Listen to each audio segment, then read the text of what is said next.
a shotgun rider, cruise through the country, maybe pulling all nighter. Every little body needs a Clyde decider.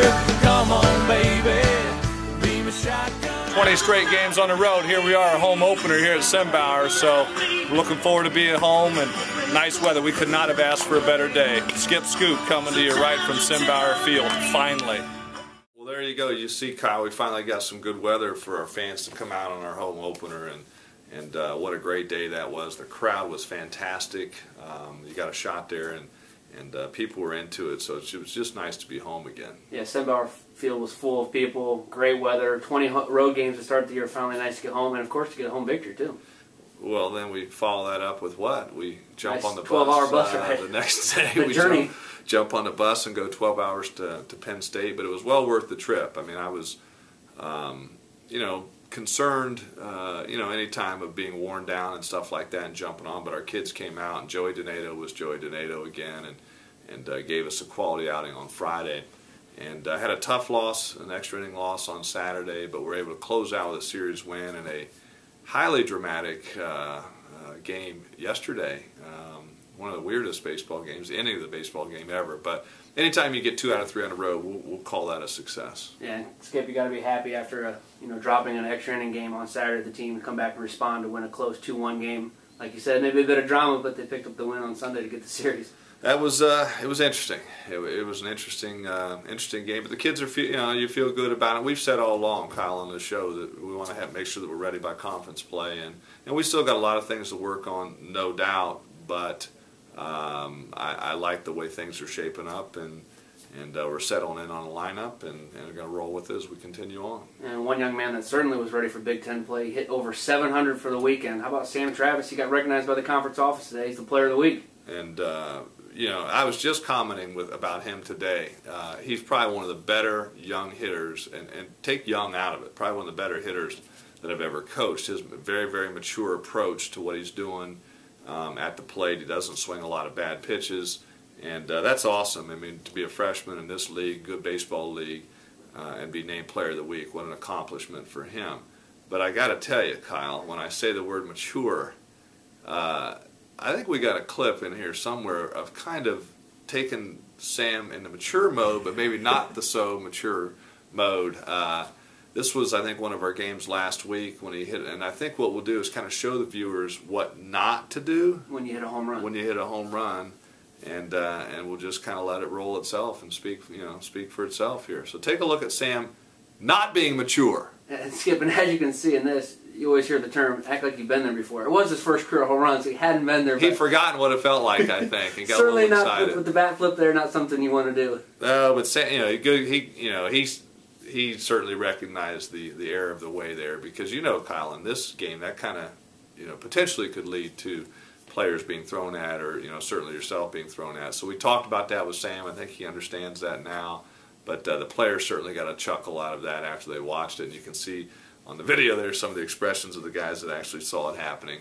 Were like, oh my goodness, what happened? But nonetheless, Sam had a fantastic week, and well-deserved on Player of the Week. And how about that? We have just 6 weeks into the season, 6 or 7, and IU's already won 4 weekly awards. Is that what it is? So the talent's there. Yeah, well, that's good. Now we just got to pick up a few more wins and keep it rolling in conference.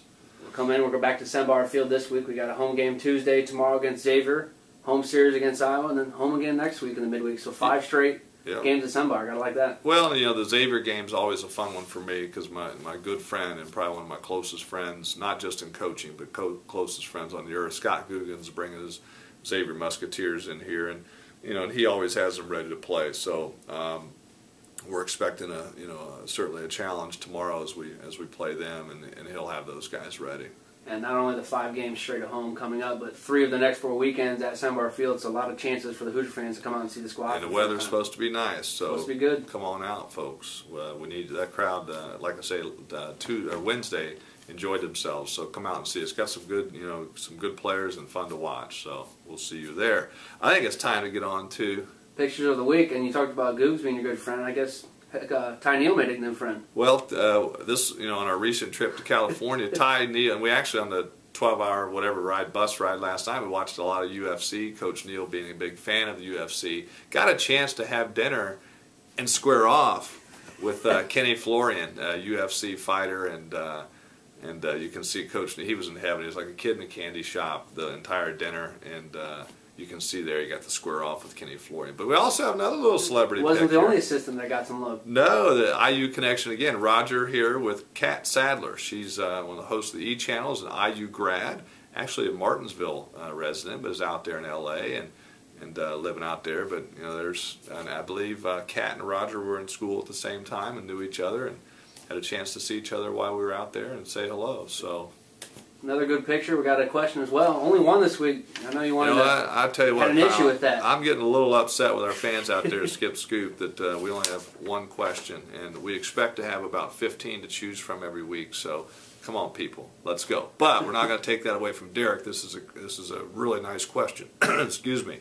Congrats on the Big Ten Series win. Thank you, Derek. In a given season, how do you go about choosing a closer from the options you have in the bullpen? Are there any specific characteristics that you look for or that you can develop? You know, the reason I think this is an interesting question is because Ryan Halstead set the single season save record last year, and as we sit currently, Ryan isn't necessarily our closer.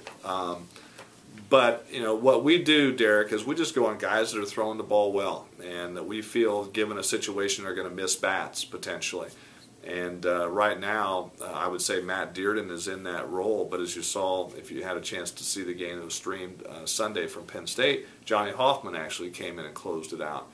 The luxury that we have this year, and that I love, is that we have so much talent in that bullpen that we can go to any guy at any given situation, depending on matchups, and feel like we give ourselves a chance to win. So, whereas I would say Dearden is the closer, we would not hesitate to use Halstead, to use Hoffman, to use Brian, anybody, if we felt the matchup gave us the best chance to close that baseball game out. So wonderful question, and like this, look forward to seeing some home games. Well, come out like there. you said, we got 5 home games coming up, 4 of them before the next edition of the Scoop. We encourage fans to take some pictures, maybe send in videos at the Sembauer Field. I'll tell you Send what. in the Scoop. Do we need to put an incentive out there, Kyle? We will let's go. We're going to go with the fan who sends the. We're going to go number 10, the 10th fan. We get a T-shirt. How about that? Send in your picture, Sembauer Field. We'll give you an IU baseball T-shirt. How about that? There's Sounds your good. challenge. So I've thrown it out there. I want some responses. All right. Well, we'll hopefully see you out the field this week, and if not, we'll see you next week on Skip Scoop. Take care.